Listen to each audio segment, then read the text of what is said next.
Freedom Convoy organizer Tamara Lich will now be allowed to return to Ontario to receive a special award being presented to her June 19th from the Justice Centre for Constitutional Freedoms.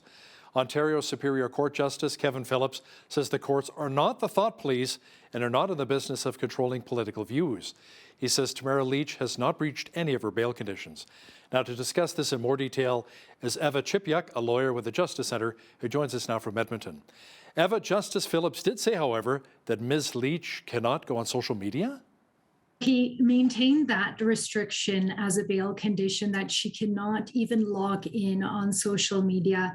He found that that's still reasonable in the case. And citing the reasons was to stay away from what he called toxic groupthink. So it's a hard decision for me to digest a little bit, because on the one hand, as you said, he said the court is not the thought police, and then on the other hand, we hear him justifying the social media ban for not encouraging toxic groupthinks, which it would be think. It's right in the word there.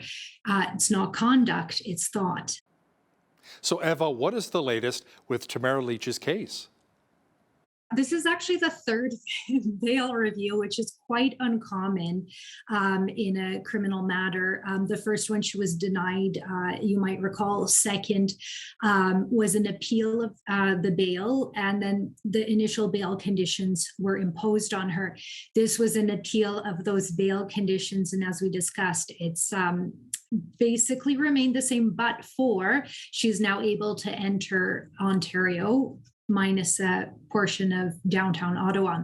So the next step is actually the trial, which what it sounds like, it's meant to be about a 6-week hearing, and that we wouldn't expect until, I would expect, next spring, summer.